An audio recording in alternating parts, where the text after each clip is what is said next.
Welcome to Zebulun's in Business. Well, welcome everybody. This is Marina Summers with FSB Corner Inc. And we're back again with Zebulun's in Business. So glad you guys are here. So glad you guys are a part of it. We have some people with us tonight. Otherwise, I know that we're going to have a lot of audience on as well live. So we're looking forward to being able to share this with you. And where we talk about business. Tonight, we're going to talk about business versus entrepreneurship. So business versus entrepreneur. I'm going to share some videos with you tonight that I find very interesting. One of them is with Ted. And I don't own the copyrights to this, but I want to share this with you because I thought it was interesting when I started to kind of look this over to what is business owners versus entrepreneurs. So let's try to go forth and let's do this.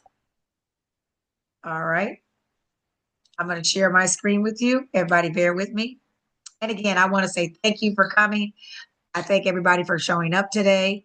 It's been such a blessing to see all of you. I'm looking forward to what God has for us. So let's go in and let's share this video where you guys can hear it. FSB Corner Inc. And this is financial language. So I thank you for being here. Decided to get the website lynda.com. She did so because she needed a sandbox to play in with the new graphic design tools, the digital tools that were being developed at that time, Photoshop, Illustrator, and many more. And she needed a place to put her students' work so all could see it. Well, she put that website together and the business began to grow. And in 2002, she discovered it could be much, much more. So she moved all of her teaching online. Later, the business was sold to LinkedIn, who renamed it LinkedIn Learning, sold for $1.5 billion US.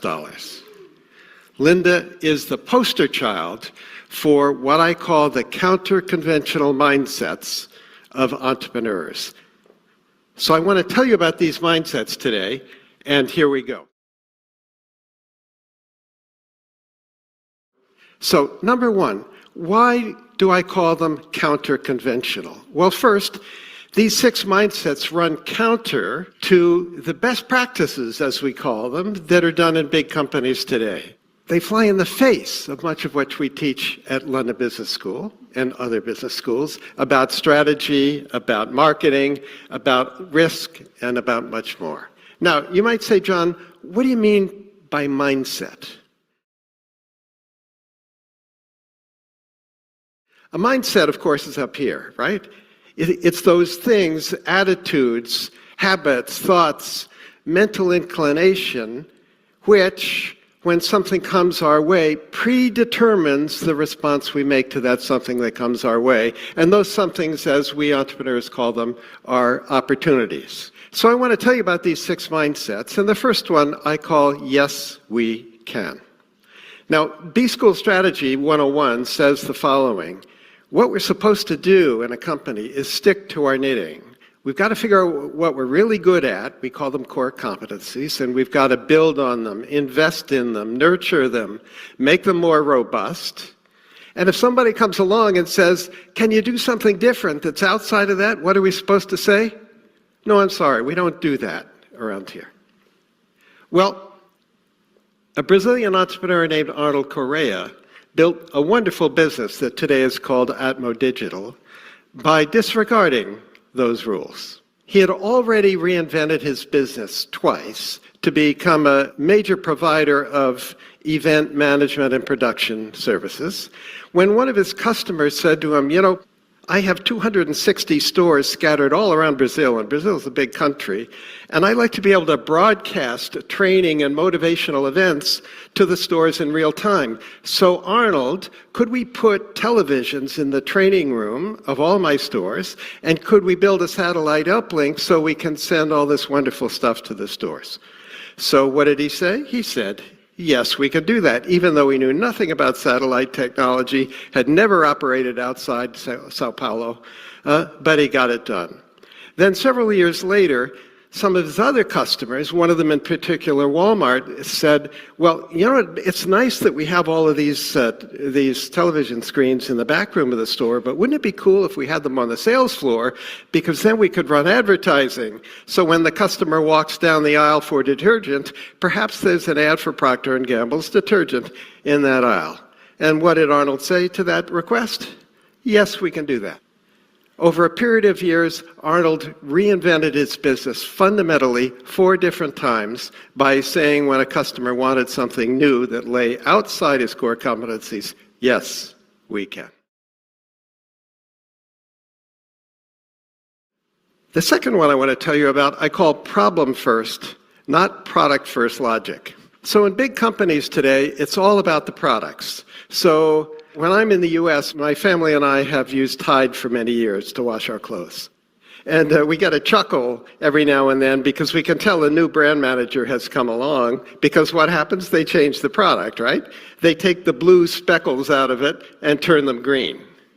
And they call it new improved. Is this innovation, guys? I'm not so sure. Coca-Cola, what is there? There was classic Coke, and then there was new Coke. That didn't work out too well. Then there was Diet Coke and Coke Zero and Vanilla Coke and Cherry Coke, lots of Cokes. I don't think this is what innovation is all about. But for entrepreneurs, we don't focus on products, we focus on problems. So a guy named Jonathan Thorne developed a technology that did something very useful. This instrument you see in front of you is called a surgical forceps.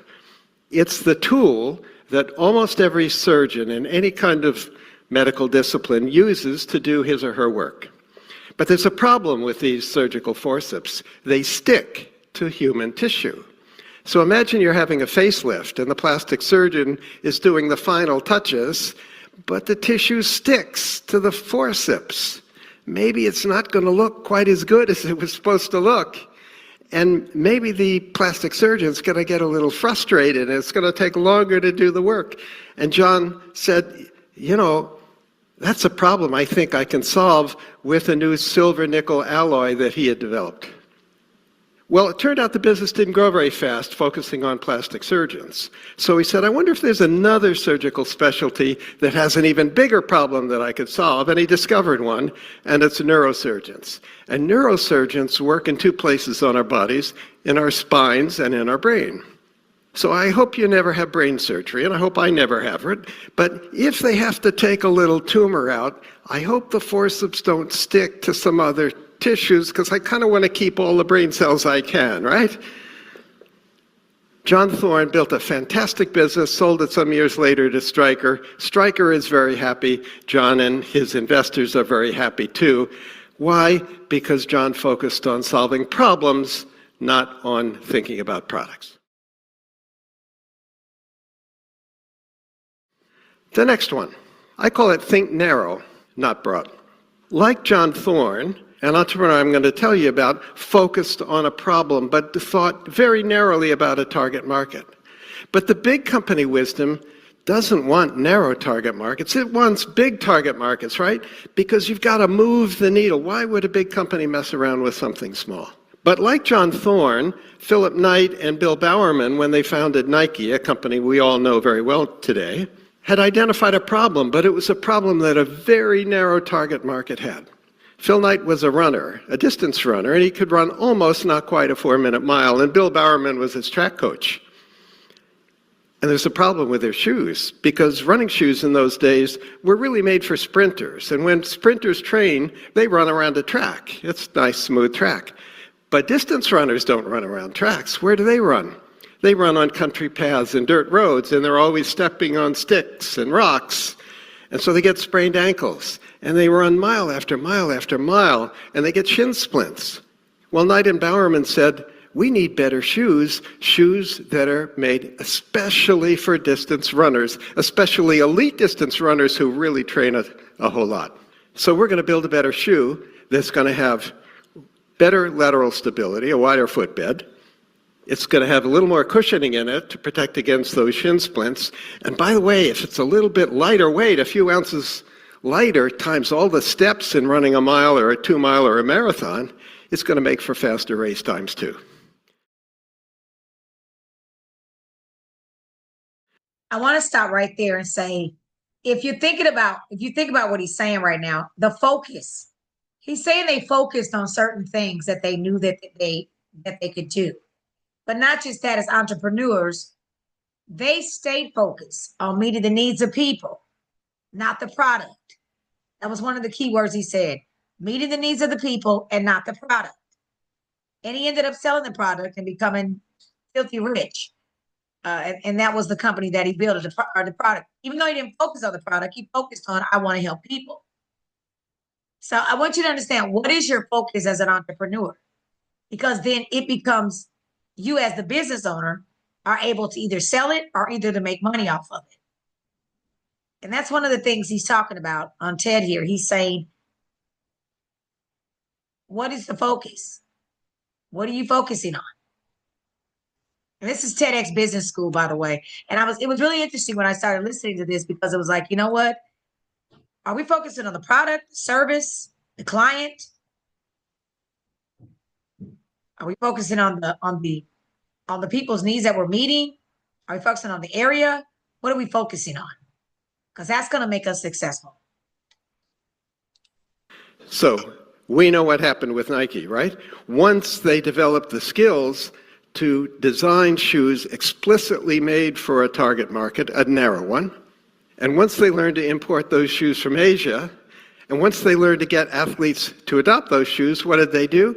Well, John McEnroe in tennis, Michael Jordan and basketball came next, and we know what the story is with Nike today. They're the global leader in athletic footwear and much more. Okay, the next one.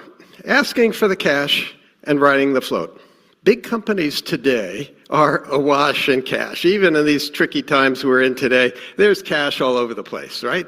Merck in 2018 spent all this money giving money back to shareholders through stock buybacks and dividends, and they could only find $10 billion worth of R&D to do with all that cash.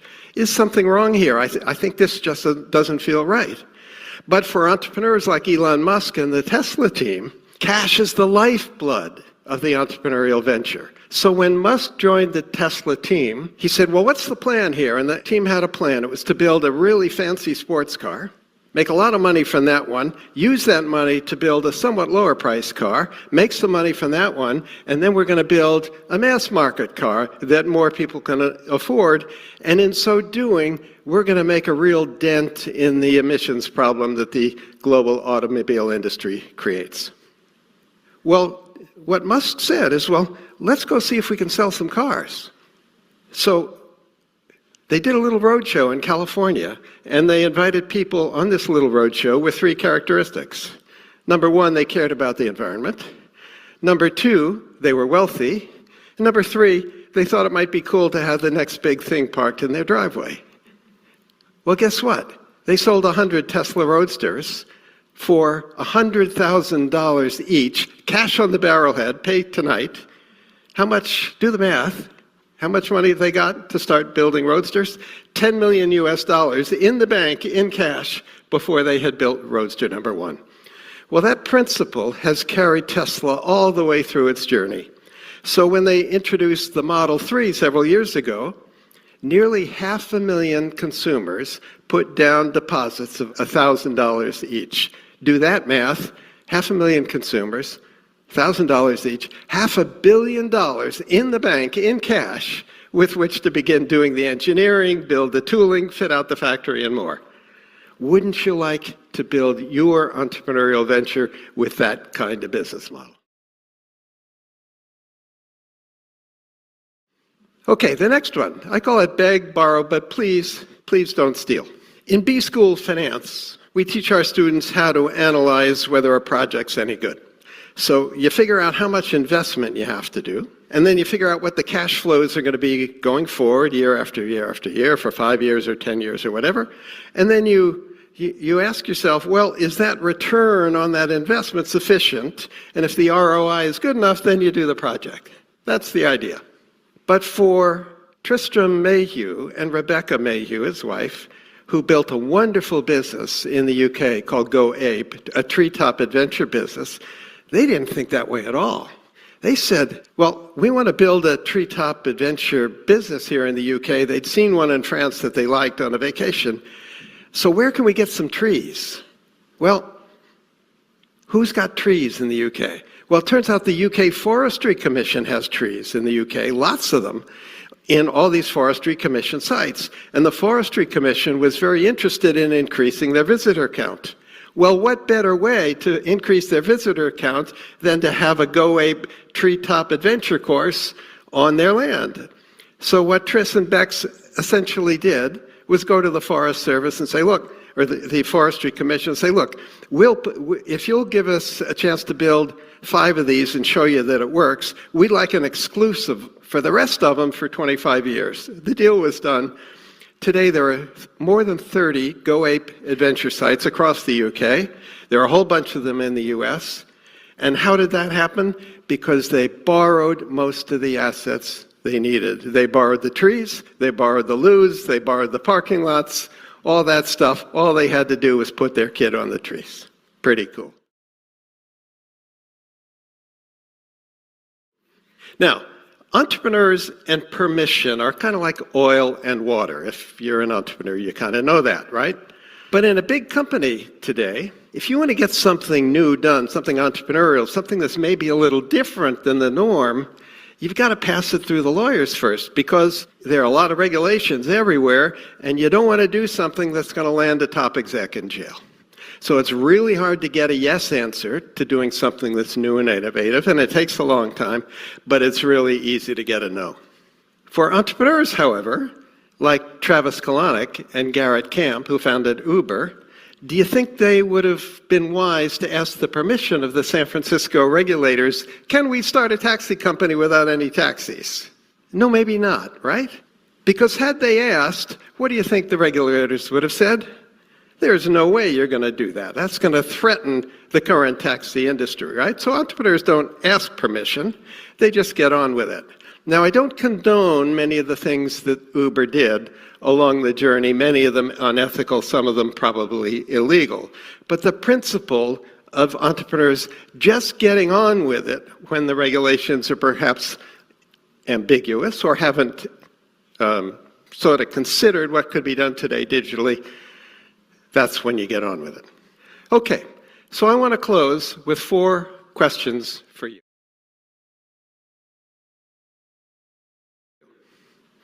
Question number 1. Which of these mindsets are embodied in you today? Maybe 1 or 2 of them already. Question number 2. Which of the others can you learn? Are these learnable? I think they are. Question number 3. Can you teach these to somebody you work with who has some challenges for which these mindsets might help? And more pertinently today, is there a challenge you face today for which one of these mindsets, or a couple of them, might help you get beyond the roadblocks you're facing with that challenge? I thought that was very powerful. I really did. I thought it was very, very, very powerful. I think the one question is, which mindset is embodied in you? And so I think that's more important than anything. Now I want to share my screen because we're going to get on with our teaching here today. I think more than anything, what really, really snatched my attention was when he said entrepreneurs don't ask questions. Now, that doesn't mean that some of the things we do are legal. We need to be careful of those things and check those things out. But we just get on with it. We really don't ask questions. So, contrasting approaches. Entrepreneurs are willing to take big risks and pursue new opportunities, and business owners more focused on profitability and stability. And he talked about that. Work dynamics, autonomy and responsibilities. Entrepreneurs enjoy more autonomy, perspective on business goals, vision and ambition. Entrepreneurs broad vision and higher ambition. Business owners more realistic and practical approach. Business owners versus entrepreneurs. Professional roles, recaps of differences, importance of understanding the distinctions for career decisions. It's very important. Entrepreneurs and business owners are both vital in running a business, yet their roles are different. Significantly, understanding these differences is crucial when deciding on the career path in business, ownership, or entrepreneurship. Let's evolve into a nuisance of each role. Explore the potential career trajectories. Business owners own a business offering product and services. Profit directly from the business, often the sole income source. Industry understanding and targeted marketing. Can join an existing business or start a new one.